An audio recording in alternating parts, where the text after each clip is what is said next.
Good morning children, welcome back. Today we are going to learn poem 10, The Oyster. Now, this poem is about an oyster that made something negative that happened in his life into something positive. So, it teaches us about life. It is much related to human life, It teaches us about life's deeper understanding, empathy for others, turning the negative into a positive decision, as well as growing our mind. So let's get started with the poem. First stanza. There was once an oyster whose story I tell, who found that some sand had got into his shell. It was only a grain, but it gave him great pain. Now here this author unknown, he tells a story. He tells a story about whom? About an oyster. Understood? And in this he is explaining how a grain of sand got in his shell. In his here means the oyster. Okay, he let one little thing go and it bothers him all the time. In the same way, we always get nervous due to some problems in our life. So that's what I told you, that this is much related to humans' life. We also get very nervous, very tensed whenever we face any problem in our life. So here you can see how it is becoming how it bothers. Understood? How the sand bothers him. Next stanza. Now did he berate. Now berate means angry or complain. Understood?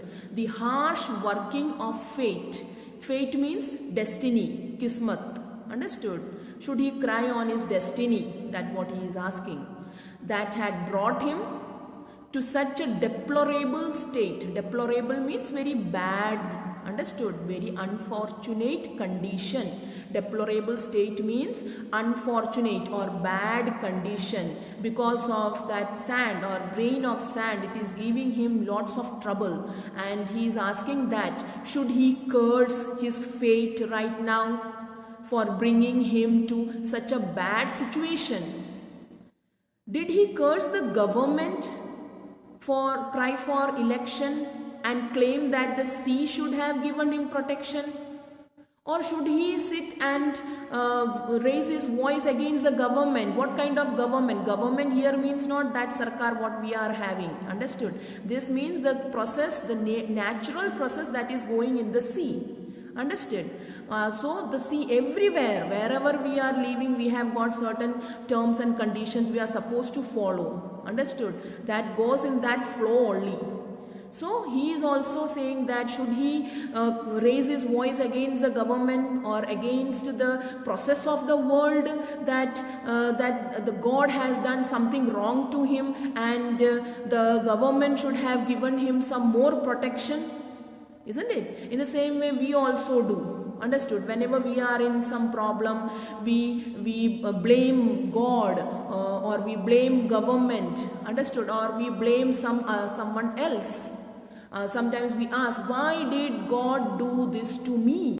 Third stanza. No, he said to himself, as he lay on a shell, since I cannot remove it, I shall try to improve it.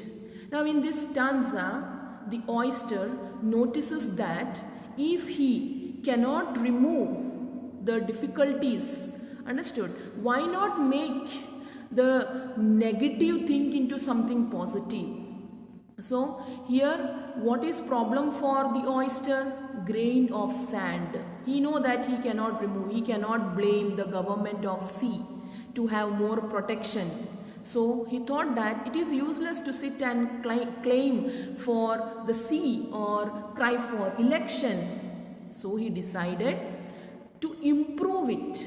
Understood? To find solution to it. In the same way, we should improve whatever problems come in our life. Fourth stanza. Now the years have rolled around as the years always do. Year passes quickly. Understood? It does not wait for anyone. We have to move along with it. And he came to his ultimate destinies too. Understood? Ultimate means final. Understood? The last. Destinies too. We reached the final destination. Understood? So destiny means bhagya. Stew means agitation and resulting from active worries. So that is what destiny is to. Now here this means that instead of being annoyed and regretful, he made that problem that is in his life into something positive and wonderful. Understood? And he finally comes to his real existence. That do you mean by come to his ultimate destinies too? It means he comes to his real existence. Who? The oyster. And the small grain of sand that had bothered him so was a beautiful pearl. Here you can see beautiful pearl. It turned into a beautiful pearl. All richly aglow. It's glowing, glittering. Understood? Now the tale has a moral. Understood? It has a moral now. The story has a moral.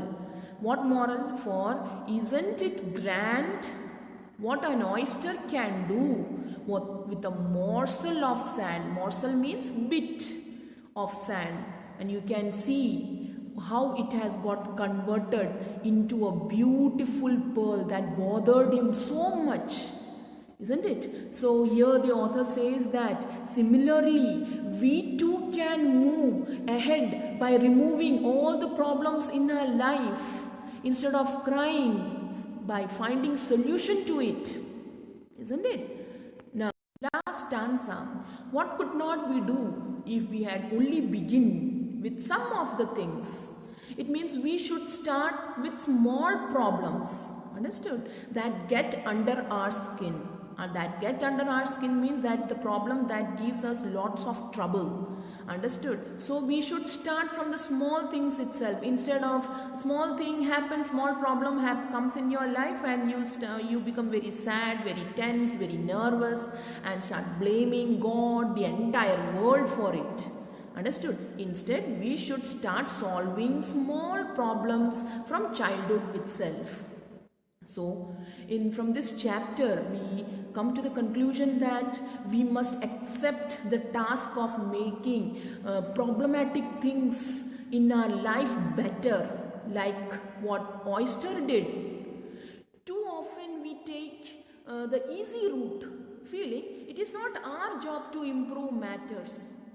Such attitudes keep us feeling that grain of sand bothered the oyster a lot. Understood? Then he became happy for his own choice that he let the morsel of sand for many years. At last it resulted into a beautiful pearl. In the same way, we should keep in mind that grain of sand will not take happiness away from our life. Understood? So instead, let's acknowledge that in all situations we have a part to play in changing matters. So it is when we are willing to do our part in improving things that we will discover we can all make pearls too. That's all for today. Hope you understood the chapter. See you next time.